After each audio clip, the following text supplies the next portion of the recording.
मौर्य राजवंश प्राचीन भारत का एक शक्तिशाली राजवंश था। मौर्य राजवंश ने 137 साल तक भारत पर राज किया। इसकी स्थापना का श्रेय चंद्रगुप्त मौर्य और उसके मंत्री कौटिल्य को दिया जाता है। यह साम्राज्य पूर्व में मगध राज्य में गंगा नदी के मैदानों से शुरू हुआ, जहां आज के बिहार और बंगाल स्थित हैं। इसकी राजधानी पाटलिपुत्र थी, जिसे आज पटना के नाम से जाना जाता है। चंद्रगुप्त मौर्य ने 322 ईसा पूर्व में इस साम्राज्य की स्थापना की और तेजी से पश्चिम की तरफ अपने साम्राज्य का विस्तार किया। उसने कई छोटे छोटे क्षेत्रीय राज्यों के आपसी मतभेदों का फायदा उठाया, जो सिकंदर के आक्रमण के बाद पैदा हो गए थे। 316 ईसा पूर्व तक मौर्य वंश ने पूरे उत्तर पश्चिमी भारत पर अधिकार जमा लिया था और आगे चलकर चक्रवर्ती सम्राट अशोक के राज्य में मौर्य वंश का वृहद स्तर पर विस्तार हुआ। सम्राट अशोक के कारण ही मौर्य साम्राज्य सबसे महान एवं शक्तिशाली बनकर विश्व भर में प्रसिद्ध हुआ।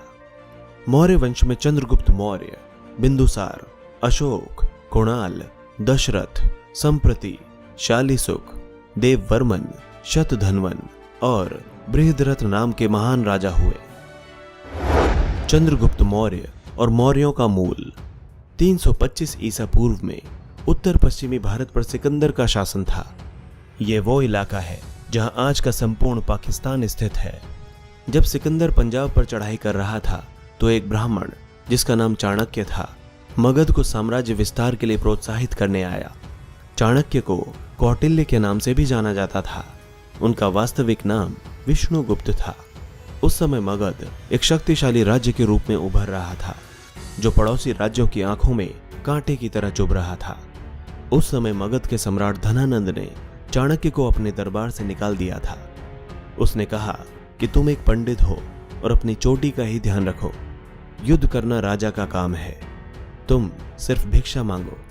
इस प्रकार उनको अपमानित कर नंदवंशी शासक धनानंद ने उनकी शिखा पकड़कर दरबार से बाहर निकलवा दिया था। तभी चाणक्य ने प्रतिज्ञा ली कि धनानंद को एक दिन सबक सिखाकर रहेंगे। कुछ विद्वानों का मानना है कि चंद्रगुप्त मौर्य की उत्पत्ति उनकी माता मूरा से मिली है। मूरा शब्द का संशोधित शब्द मौर्य है, यानी कि मूरा से ही मौर्य शब्द बना है। हालांकि इतिहास में यह पहली बार देखा गया कि माता के नाम से पुत्र का वंश चला हो। चंद्रगुप्त मौर्य एक शक्तिशाली शासक था। वह उसी गण प्रमुख का पुत्र था जो कि चंद्रगुप्त की बाल्यावस्था में ही एक योद्धा के रूप में मारा गया। चंद्रगुप्त में राजा बनने के स्वाभाविक गुण थे। इसी योग्यता को देखते हुए चाणक्य ने उसे अपना शिष्य बना लिया एवं एक सबल और सर्वश्रेष्ठ राष्ट्र की नींव डाली, जो आज तक एक आदर्श है। मगध पर विजय। इसके बाद चाणक्य ने भारत भर में जासूसों का एक जाल सा बिछा दिया, जिससे राजा के खिलाफ गद्दारी इत्यादि की गुप्त सूचना एकत्र की जा सके। उस समय यह एक अभूतपूर्व कदम था। पूरे राज्य में गुप्तचरों का जाल बिछाने के बाद उसने चंद्रगुप्त को यूनानी आक्रमणकारियों को मार भगाने के लिए तैयार किया। इस कार्य में उसे गुप्तचरों के विस्तृत जाल से बहुत मदद मिली। मगध के आक्रमण में चाणक्य ने मगध में गृह युद्ध को उकसाया। उसके गुप्तचरों ने नंद के अधिकारियों को रिश्वत देकर उन्हें अपने पक्ष में कर लिया। इसके बाद नंद ने अपना पद छोड़ दिया और चाणक्य को विजय श्री प्राप्त हुई। नंद को निर्वासित जीवन जीना पड़ा, जिसके बाद उसका क्या हुआ ये एक रहस्य है। आगे चलकर चंद्रगुप्त मौर्य ने जनता का विश्वास भी जीता और इसके साथ उसको सत्ता का अधिकार भी मिल गया। चंद्रगुप्त का साम्राज्य विस्तार। उस समय मगध भारत का सबसे शक्तिशाली राज्य था। मगध पर कब्जा होने के बाद चंद्रगुप्त सत्ता के केंद्र पर काबिज हो चुका था। चंद्रगुप्त ने पश्चिमी तथा दक्षिणी भारत पर विजय अभियान आरंभ कर दिया। इसकी जानकारी अप्रत्यक्ष साक्ष्यों से मिलती है। रुद्रदामन के जूनागढ़ शिलालेख में लिखा है कि सिंचाई के लिए सुदर्शन झील पर एक बांध पुष्यगुप्त द्वारा बनाया गया था। पुष्यगुप्त उस समय अशोक का प्रांतीय राज्यपाल था। उत्तर पश्चिमी भारत को यूनानी शासक से मुक्ति दिलाने के बाद उसका ध्यान दक्षिण की तरफ गया। चंद्रगुप्त ने सिकंदर के सेनापति सेल्यूकस को 305 ईसा पूर्व के आसपास हराया था। ग्रीक विवरण पर इस विजय का उल्लेख नहीं है, पर इतना कहा जाता है कि चंद्रगुप्त और सेल्यूकस के बीच एक संधि हुई थी, जिसके अनुसार सेल्यूकस ने कंधार, काबुल, हेरात और बलूचिस्तान के प्रदेश चंद्रगुप्त को दे दिए थे।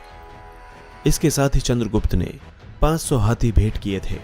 यह भी कहा जाता है कि चंद्रगुप्त ने सेल्यूकस की बेटी कर्नालिया से विवाह कर लिया था। कर्नालिया को हिलना भी कहा जाता है। कहा जाता है कि यह पहला अंतर्राष्ट्रीय विवाह था। सेल्यूकस ने मेगास्थनीज को चंद्रगुप्त के दरबार में राजदूत के रूप में भेजा था। प्लूटार्क के अनुसार सेंड्रोकोटस यानी चंद्रगुप्त उस समय तक सिंहासन पर आसीन हो चुका था। उसने अपनी 6 लाख सैनिकों की विशाल सेना से संपूर्ण भारत पर विजय प्राप्त कर ली और अपने अधीन कर लिया। ये टिप्पणी थोड़ी अतिशयोक्ति ही कही जा सकती है, क्योंकि इतना ज्ञात है कि कावेरी नदी और इसके दक्षिण के क्षेत्रों में उस समय चोलों, पांड्यों, सत्यपुत्रों तथा केरल पुत्रों का शासन था। अशोक के शिलालेख कर्नाटक में चित्तल दुर्ग, येरागुडी तथा मास्की में पाए गए हैं। उसके शिलालिखित धर्मोपदेश प्रथम तथा त्रयोदश में उनके पड़ोसी चोल, पांड्य तथा अन्य राज्यों का वर्णन मिलता है। चूंकि ऐसी कोई जानकारी नहीं मिलती कि अशोक या उसके पिता बिंदुसार ने दक्षिण में कोई युद्ध लड़ा हो और उसमें विजय प्राप्त की हो, अतः ऐसा माना जाता है कि उन पर चंद्रगुप्त ने ही विजय प्राप्त की थी। बिंदुसार। चंद्रगुप्त के बाद उसका पुत्र बिंदुसार सत्तारूढ़ हुआ, पर उसके बारे में अधिक जानकारी प्राप्त नहीं है। दक्षिण की ओर साम्राज्य विस्तार का श्रेय आमतौर पर बिंदुसार को ही दिया जाता है, हालांकि उसके विजय अभियान का कोई साक्ष्य नहीं है। जैन परंपरा के अनुसार उसकी मां का नाम दुर्धर था और पुराणों में वर्णित बिंदुसार ने 25 वर्षों तक शासन किया था। उसे अमित्र घात यानी दुश्मनों का संहार करने वाला की उपाधि भी दी गई थी, जिसे यूनानी ग्रंथों में अमित्रोकेडीज का नाम दिया जाता है। बिंदुसार आजीवक धर्म को मानता था। उसने एक यूनानी शासक एंटियोकस प्रथम से सूखी अंजीर, मीठी शराब व एक दार्शनिक की मांग की थी। उसे अंजीर व शराब दी गई, किंतु दार्शनिक देने से इनकार कर दिया गया। चक्रवर्ती सम्राट अशोक। सम्राट अशोक भारत के ही नहीं बल्कि विश्व के इतिहास के सबसे महान शासकों में से एक हैं। साम्राज्य के विस्तार के अतिरिक्त प्रशासन तथा धार्मिक सहिष्णुता के क्षेत्र में उनका नाम अकबर जैसे महान शासकों के साथ लिया जाता है। हालांकि वे अकबर से बहुत शक्तिशाली एवं महान सम्राट रहे हैं। कई विद्वान तो सम्राट अशोक को विश्व इतिहास के सबसे सफलतम शासक भी मानते हैं। अपने राजकुमार के दिनों में उन्होंने उज्जैन तथा तक्षशिला के विद्रोहों को दबा दिया था, पर कलिंग की लड़ाई उनके जीवन में एक निर्णायक मोड़ साबित हुई। उनका मन युद्ध में नरसंहार से ग्लानि से भर गया। उन्होंने बौद्ध धर्म अपना लिया तथा उसके प्रचार के लिए बहुत कार्य किए। सम्राट अशोक को बौद्ध धर्म में उपगुप्त ने दीक्षित किया था। उन्होंने देवानाम प्रिय और प्रियदर्शी जैसी उपाधि धारण की। सम्राट अशोक के शिलालेख तथा शिलाओं पर उत्कीर्ण उपदेश भारतीय उपमहाद्वीप में जगह जगह पाए गए हैं। उसने धम्म का प्रचार करने के लिए विदेशों में भी अपने प्रचारक भेजे। जिन जिन देशों में प्रचारक भेजे गए उनमें सीरिया तथा पश्चिमी एशिया का एंटियोकस थियोस, मिस्र का टॉलमी फिलाडेलस, मकदूनिया का एंटिगोनस गोनातस, साइरीन का मेगास तथा एपायरस का अलेक्जेंडर शामिल थे। अपने पुत्र महेंद्र और एक बेटी को उन्होंने राजधानी पाटलिपुत्र से श्रीलंका जल मार्ग से रवाना किया। पटना यानी पाटलिपुत्र के ऐतिहासिक महेंद्र घाट का नाम उसी महेंद्र के नाम पर रखा गया है। युद्ध से मन ऊब जाने के बाद भी सम्राट अशोक ने एक बड़ी सेना को बनाए रखा था। ऐसा विदेशी आक्रमण से अपने साम्राज्य को बचाने के लिए आवश्यक था।